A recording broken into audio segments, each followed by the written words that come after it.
Semuanya, good morning everyone. Assalamualaikum warahmatullahi wabarakatuh. Ini sambil menunggu yang lain ya, karena we are supposed to have 47 students ya, tapi yang baru datang hanya 36. Mungkin sambil menunggu saya bisa langsung mulai ya. Baik, welcome back everyone.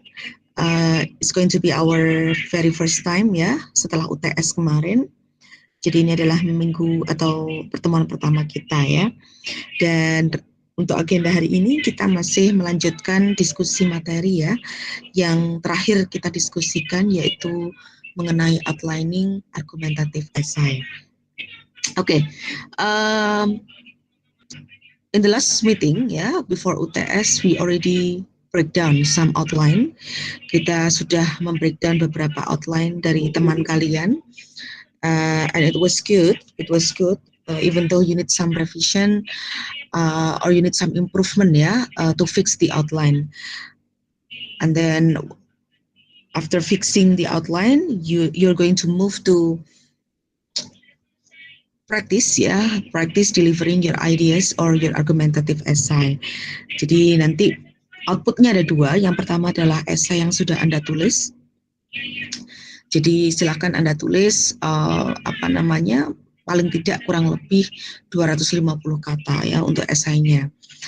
Lalu kalau sudah fix nanti Anda akan mempresentasikan ya. Jadi it's going to be like speech monologue begitu ya.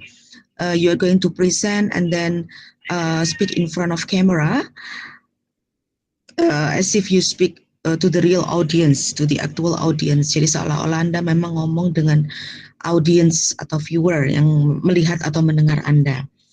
Jadi nanti saya akan berikan contoh begitu. Saya akan berikan contoh untuk videonya. Actually, I have huge number of students from this class ya. And I really want to have like the impromptu speaking from you all or maybe the actual performance, live performance begitu. Tetapi karena ini adalah kelas besar, saya rasa tidak efisien jika langsung nanti live performance. Karena kalau kalian langsung presentasi biasanya ada banyak sekali kendala ya, technical troubles, yang koneksinya error mungkin atau jaringannya tidak stabil. So I prefer you to record your own performance ya. Silakan nanti di-record dan Anda publish di YouTube seperti biasa. Oke. Nah, ini akan saya berikan contoh ya. Kalau misalkan kita bicara gaya bahasa ketika nanti di esai dengan di presentasi pastinya berbeda gitu ya. Kalau gaya presentasi pasti ada bagian di mana Anda mulai dengan yang namanya opening, addressing the audience. So you say hi, you greet the audience. Tidak boleh langsung masuk ke materi. Biasanya Anda harus menyapa mereka. Lalu Anda bisa mulai dengan mungkin memberikan pengantar gitu ya, introductory paragraph. Nah, namanya pengantar tuh macam-macam ya. Namanya pengantar tuh macam-macam. You can start explaining the background, the background knowledge, why you carry out the topic, why you carry out such opinion gitu. Jadi Anda bisa berikan background. Background itu juga macam-macam. Anda bisa sajikan data ya. Anda bisa sajikan semacam quotation ya atau rhetorical question semacam itu. Jadi ada banyak sekali opening yang Anda bisa contoh dan tidak harus sama gitu ya. Kalau kita sering lihat gitu ya namanya opening itu kan mesti sangat umum ya, common gitu kan ya. Kalau nggak bilang assalamualaikum, good morning, segala puji dan hadirat saya aturkan ya, itu kan sangat umum sekali gitu ya. We are going to avoid that kind of thing gitu. So instead of giving such common opening, such common introductory, Anda bisa memberikan sesuatu yang berbeda. Seperti tadi memberikan data, atau mungkin memberikan fakta yang ada, atau mungkin memberikan kutipan ya, atau mungkin memberikan rhetorical question ya. Jadi yang namanya opening itu harus impactful, harus powerful. Why? If we cannot arouse the attention of the viewers at the very beginning of our presentation, it's hard for them to go further with us. Jadi susah sekali untuk mengikuti kita nantinya. Ya, jadi Anda bisa mulai dengan sesuatu opening yang impactful atau berbeda ya. Misalkan, well, ladies and gentlemen, a year ago, I found a motivational story that inspires me when I lose hope and less motivated by my dream. Jadi Anda bisa mengawali dengan seolah-olah memang bercerita sebuah case yang berdasarkan dari pengalaman Anda sendiri. I think it's going to be uh, it sounds more interesting gitu ya dibandingkan dengan hanya say good morning saja di awal gitu. So the next assignment ya, tugas berikutnya, I think it's going to be your turn untuk sudah mulai nanti menyiapkan presentasinya karena ini sekelompok 2 orang, jadi nanti bagi job desk gitu ya.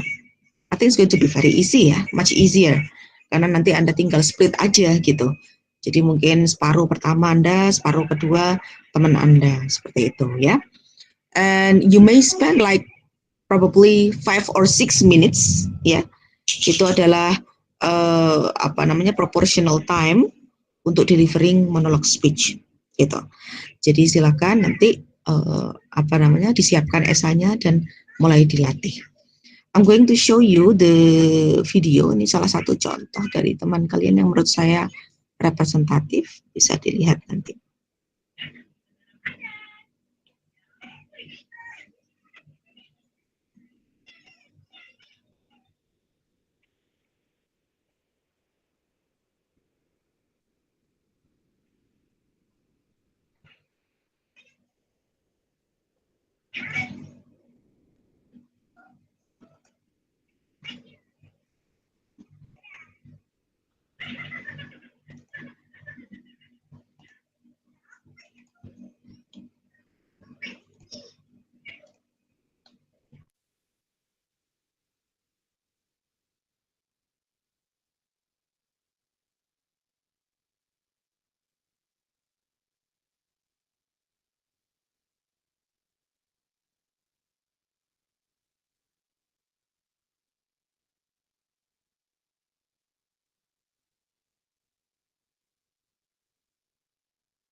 So it is free from. When I speak of the case for equality, I mean human equality, and that of course can only mean one thing. It means equality of income. That's what Georgia Bernard said. Income in each region in Indonesia is certainly different. Income shows the quality of life of people in a country. In your opinion, why does Indonesia have different income in each region? Okay, ladies and gentlemen, let's investigate. Based on data from the Central Statistic Agency 2021, Jakarta residents' average of capita income is the highest nationally.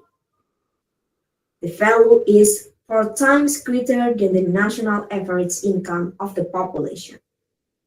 So it shows that income in each region in Indonesia is not evenly distributed.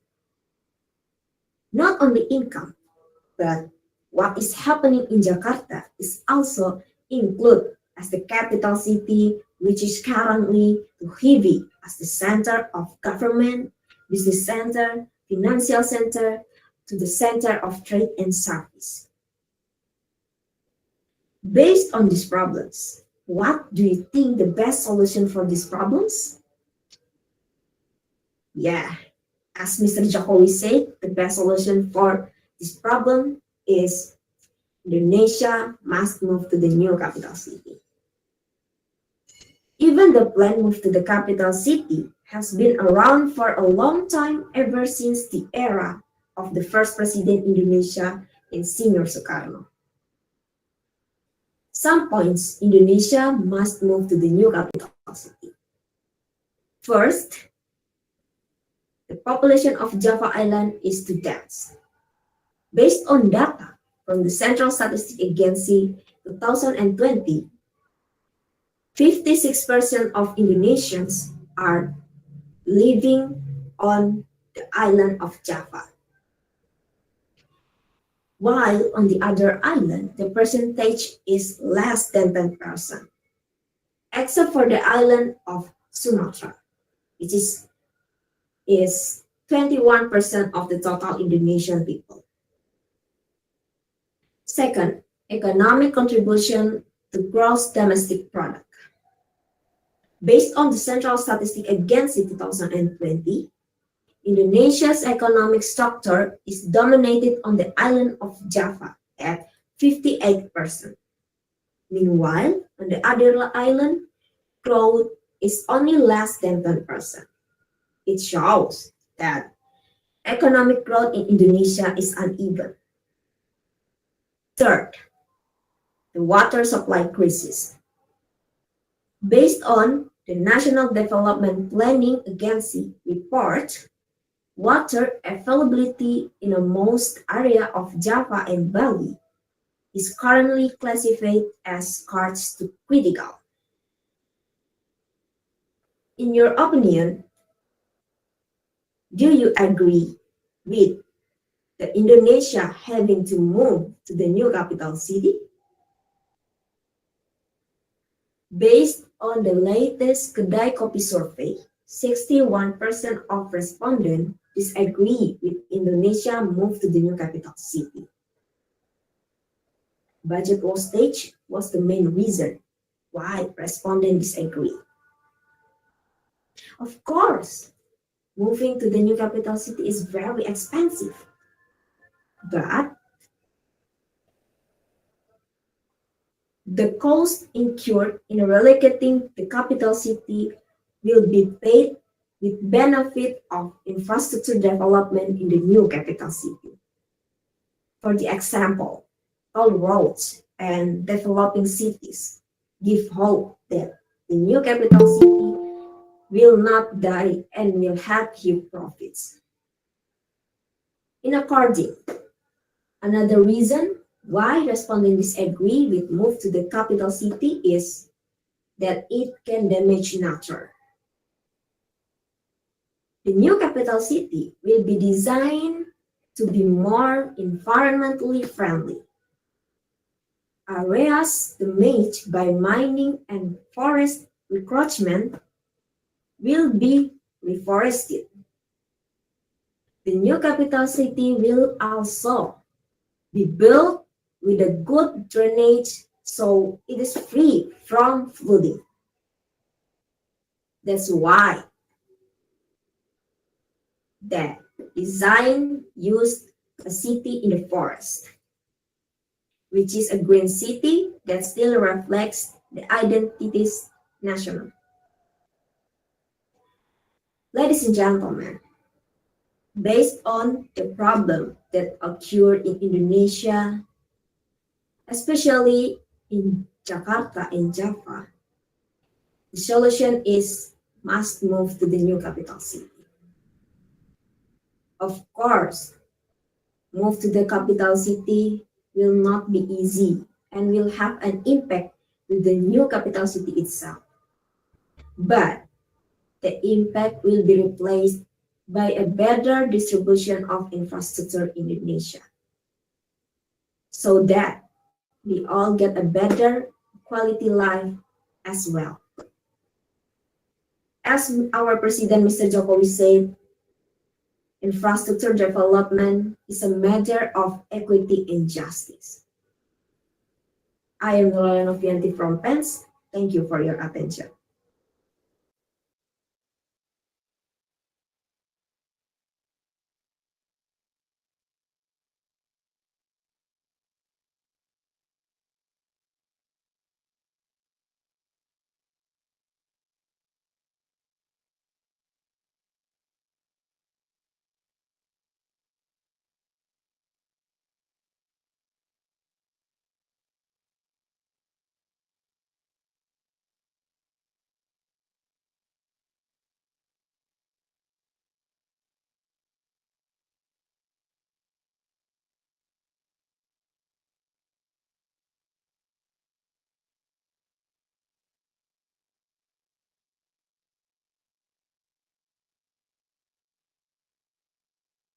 An American philosopher, John Dewey, said, education is not preparation for life. Education is life itself. However, in today's education, online classes, is this life itself? Does life is where we stuck at our room, facing our laptops and listening to Zoom meeting over and over each day? Is this what education life would be? Ladies and gentlemen, at the second semester in my college year, it was a new experience for me. However, it was a bad experience. The pandemic hit for almost about 2 years now. The virus from its name COVID-19 to now Omicron variant. It felt like it didn't want to stop. The education that I clearly picture in my mind was changed 180 degrees from now what is called online learning. Well, sure, online learning have its own advantages and people who really need it, but I think it couldn't be the future or permanent thing to do. And I believe whatever the era it is in the future, offline education could give students a very valuable and cannot be compared with online learning. Today, I want to speak to you for students who were normally would get offline classes, and I want to assure you to get back to offline learning once again. Ladies and gentlemen, firstly, offline learning is the best method to learn interpersonal skill. Interpersonal skills is a skills on how you communicate with others, how to grow your empathy, and how you widen your connection. However, you wherever you are, would you be an introvert or an extrovert, or maybe you're a confident person, or maybe a shy one, you still need to learn interpersonal skills. By what? By practicing and experiencing it directly, face to face with others. Not only that, you could also learn by watching other people, like your teachers, your lecturers, your mentors, your seniors, directly face to face. But now, in online situation, it would be quite hard to connect with others. Well, sure, you could call them wherever you want, but during online, it is quite hard to feel the connection with others, whether it is on a class meeting, organization, or club meeting. If I never met him or her before, it felt like the connection was not there, and I cannot know their situation, or should I empathize, or I do not know their expression and how they feel. Second, ladies and gentlemen, offline learning is the best method to know how students and teachers perform. Well, the question is, when did you feel afraid to attend late at classes? Well, for me, I think it's about a year ago when the last offline classes advanced. Not only that, but how about replying to your lecture's question? Did you still afraid about that? This one of many reasons why we didn't feel the interaction during online classes. Well, according to Journal from University of Toronto, Canada, students have reported that learning in a complete virtual environment during pandemic has created challenges around feeling disconnected from their instructors and peers. The feeling of attendance now changed from your body should be in the class, sitting in the class, into, well, my account in the Zoom, it's enough. I could go anywhere. Well, the feeling of needed and the pressure in the class is what we are missing. And in offline classes, we could get that very effectively. Third, offline learning helps you to balance between study and rest. In offline classes, it helps us to balance our life better. Example, school is where we study. Being at home is where we relax. And also, daytime is where you go to the college, right? And nighttime is where you go to home to sleep and to rest, right? But how about now? In the online classes, sure, they said the time is flexible. Yes, time is flexible, but it is suitable for workers, not students. I've been told by many of my friends from other major in PANS or in other university in Surabaya that they got lectures in the worst time ever, early in the morning at 6 a.m. or late at night at 11 p.m., ladies and gentlemen. Other than that, there is Zoom fatigue, where it felt like there are many Zoom meetings over and over again in one day, from morning to night. Whether it is a class meeting, a club meeting, organization meeting, teachers meeting, meeting everywhere. So many. Home is the safe place for us to rest and relax. But now, there is no boundaries between work and rest. Ladies and gentlemen, whatever time or place we're at, offline learning will still be relevant and needed for students not only to study, but to improve their personal skill, improve student and teachers' engagement, and lastly, to balance our life between studying and rest. So, are you ready to get back to offline classes again with me? My name is Muhammad Jawan. Thank you very much.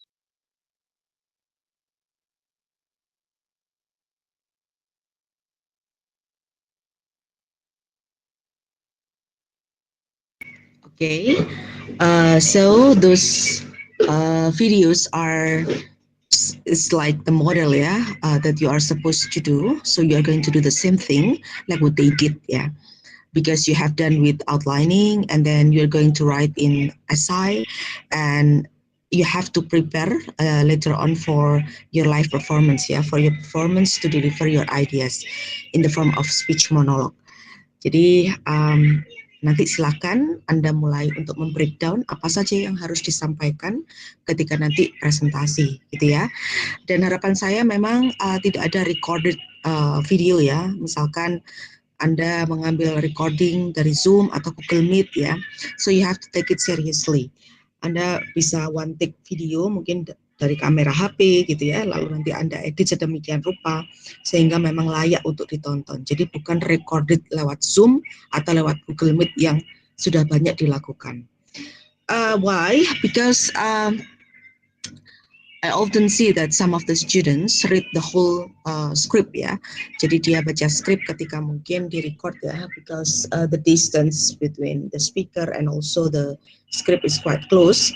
Jadi sangat mudah bagi mereka untuk membaca aja yang ada di depan gitu ya. Jadi kayak running script gitu. Nah harapan saya sih nggak kayak gitu ya. So that's why it takes more time gitu ya to memorize or at least to go deeper ya with your script, sehingga Anda benar-benar bisa lancar ketika nanti menyampaikan di depan kamera seperti itu ya. Baik, dari sini mungkin ada yang mau ditanyakan untuk presentasinya?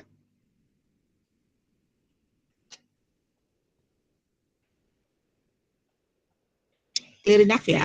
Jadi nanti silakan bisa mulai dikerjakan untuk videonya dan nanti bisa di-compile atau upload seperti biasa di YouTube channel. Jadi nanti ada dua. Yang pertama adalah essay yang harus kalian submit di Google Drive. So please PJ, you can compile, gather all the students' work in one folder in Google Drive.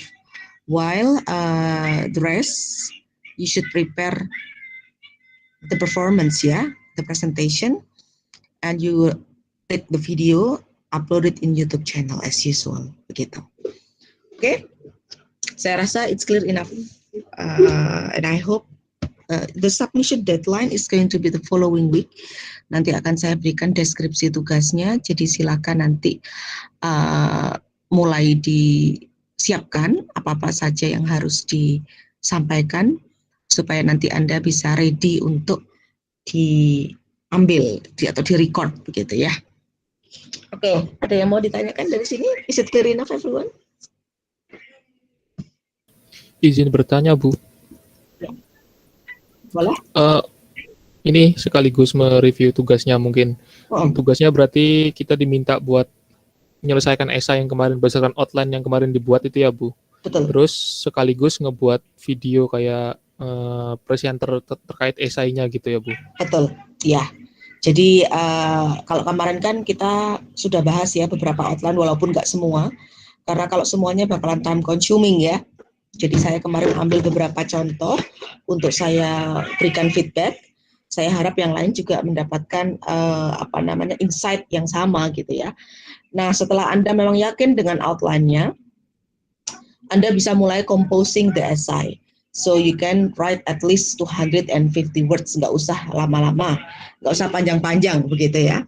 Nah, ketika essay sudah selesai, Anda move ke presentasi. Ya, get ready with presentation. So you are supposed to deliver your presentation within 4 or 5 minutes is enough ya. Jadi tidak usah lama-lama. So it is exactly similar like what you have written down in the essay. Cuma ketika kita bicara presentasi, pasti gaya penyampaiannya akan berbeda, begitu. Sama seperti yang tadi di dua video yang saya tunjukkan sebelumnya. Begitu ya, Bintang? Ya baik, Bu. Terima kasih. You're welcome, ya.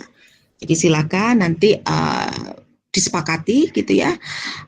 Nanti untuk PJ daripada nanti Anda yang mengupload gitu di YouTube channel, silakan nanti masing-masing mereka diberikan password gitu ya supaya mereka bisa uploading their videos gitu tepat waktu, karena memang perharinya kalau tidak salah kan dibatasi jumlahnya begitu ya. Oke, itu saja mungkin dari saya ya. I'm not going to talk too much today karena sisanya adalah tugas ya atau project yang harus kalian selesaikan. Oke, baik, kalau tidak ada pertanyaan atau diskusi lagi, mungkin saya bisa cukupkan sampai sini dulu ya. Happy fasting everyone. Selamat beribadah puasa. Semoga puasa kita diridhoi ya hingga nanti menjelang akhir bulan Ramadan. Oke. Baik, saya tutup. Thank you so much. Good morning. See you next week. Wassalamualaikum warahmatullahi wabarakatuh. Bye bye. Waalaikumsalam.